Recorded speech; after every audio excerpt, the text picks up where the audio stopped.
took the night security job at Mount Green University's Spring Hill campus. It's a satellite campus about 20 miles from town, just a handful of practical facilities for the veterinary program, a few buildings, some pastures, stables, and a lone weather station sitting out in the middle of a field. Right across the road is Mount Green Corrections, a medium security prison that's been there since the 70s. The whole area feels isolated. My supervisor, Jane, was a no-nonsense woman in her 40s who'd been with campus security for 6 years. On my first day, she handed me a laminated page and told me to memorize it. "These aren't suggestions," she said, watching me read. "These are protocols. Follow every one, every single night. No exceptions." The rules were as follows. Spring Hill campus overnight security protocols. 1. Keep your radio on channel 2 at all times. Only switch to channel 4 if you have a life or death situation directly in front of you. 2. The campus is currently home to 6 pigs, 3 horses, and 3 cows. Always perform a head count during your evening rounds. 3. The gate to the weather station's compound must remain closed and locked at all times. 4. There are no scarecrows in the weather station field. If you see one, return to the main building immediately. 5. All animals are to be indoors by 9 p.m. If you hear an animal vocalizing outside after this time, disregard the sound. Do not investigate. 6. Do not use the unpaved access road between the weather station and the stables after 11 p.m. Stick to the lit pathways. The restroom attached to the outside of the stable building is off limits. You are not safe in there. The horses enjoy alfalfa treats. Feel free to give them one each night. If they refuse the treat, immediately lock yourself in the security office. What's Rule 4 about? I asked. Why would there be a scarecrow? Jane's expression didn't change. There wouldn't be. That's the point. And Rule 8? What's wrong with the bathroom? Just follow the protocols, Marcus. They exist for good reasons. I wanted to press further, but her tone made it clear the conversation was over. My first shift started quietly enough. I arrived at 10 p.m., completed the evening patrol route Jane had shown me, and settled into the small security office inside the main building. The horses, Titus, Belle, and Daisy, seemed happy to see me and eagerly accepted their alfalfa treats. According to Rule 10, that was a good sign. By 11:30 p.m., it was time for my rounds. First stop, the animal count. 6 pigs were snoring in their pen, 3 horses were dozing in their stalls, and 3 cows were quietly chewing their cud. Everything was accounted for. Next was the weather station. It sat about 200 yards from the main buildings, isolated in the center of an open field, surrounded by a chain-link fence. As I approached, the beam of my flashlight landed on something that made my stomach drop. The gate was standing wide open. I froze, suddenly hyper-aware of the profound darkness around me, my flashlight cutting only a small hole in it. Rule 3 was explicit. The gate stays closed. But it was already open, which meant someone else had been here, or I swept my flashlight across the field beyond the station, and that's when I saw it. About 50 yards out, a dark figure was standing perfectly still.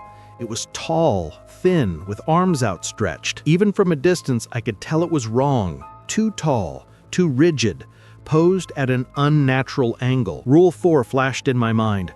No scarecrows. If you see one, go inside immediately. My hand started to shake. I fumbled for my radio. The figure hadn't moved, but I wasn't about to take any chances. I began backing away from the weather station, keeping my flashlight beam fixed on the shape. From this angle, it looked almost human, like a person standing with their arms spread wide, but the proportions were just off. As I retreated, I realized I was moving toward the stables. The main building felt too far away, and a nervous panic was starting to set in. Rule 8 said the stable restroom was off limits, but was hiding in there for a few minutes really worse than being out in the open? I reached the stable structure and saw the small, single-occupancy restroom attached to the outer wall. Its door was set in a shallow alcove, partially hidden from view. I slipped inside and locked the door behind me. Inside, I tried to steady my breathing. The room was small, with a single window looking out toward the pastures. I pulled out my phone to call Jane, but there was no signal. None. That's when I heard the footsteps outside. Slow, deliberate, circling the building.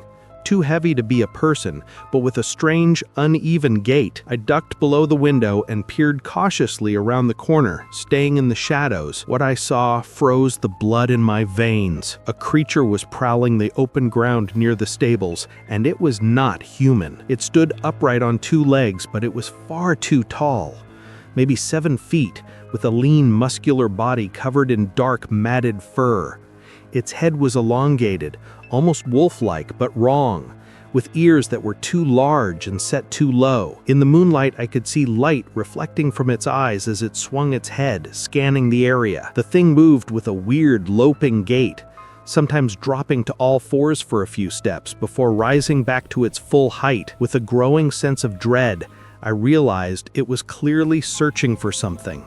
It moved closer to the window, and I pressed myself against the wall, my heart hammering against my ribs. From my spot in the corner, I could see it while remaining hidden in the shadows. The creature's mouth pressed close to the glass, fogging it slightly. I could see its sickly, large eyes, an unsettling mix of red and yellow, darting back and forth, finding nothing. Its mouth was open, revealing rows of needle-like teeth that caught the dim light. The thing tilted its head and stared so intently into the window that I was certain it knew I was there. It raised a claw-tipped hand and tapped lightly on the glass. Tap, tap, tap. I couldn't move, couldn't breathe. The creature's mouth was moving, and I could hear faint, distorted sounds coming through the glass. It was trying to mimic human speech, but the words were warped and nonsensical. Then sirens started blaring from across the road. The creature's head snapped toward the sound, and in an instant it was gone. I heard the sound of rapid, heavy footfalls, multiple sets, moving away from the building and toward the road. Through the window, I could see searchlights sweeping the grounds of Mount Green Corrections. I didn't waste a second wondering what was happening at the prison. I burst out of the restroom and sprinted for the main building, not stopping until I was inside the security office with every door locked. I spent the rest of my shift in that office, jumping at every tiny noise. When Jane came to relieve me at 6 a.m., I was still clutching my flashlight. "Everything all right?" she asked, though her tone suggested she already knew the answer. The weather station gate was open, and there was something in the field. She walked to the window and lit a cigarette. "Did you follow the protocols?" "Mostly. I hid in the restroom by the stables." Her face darkened. Marcus, that rule is there for a reason. That room has a window. Windows aren't safe after dark out here. "What is going on? What are those things?" She was quiet for a long time. Finally, she said, "Get some rest. Are you coming back tonight?" I don't know. The pay is good for a reason. Think about it. I needed the money. My student loans weren't going to pay themselves. But did I need it this badly? By 9 p.m., I was putting my uniform back on. And tonight, I would be more careful. I would follow every single rule to the letter.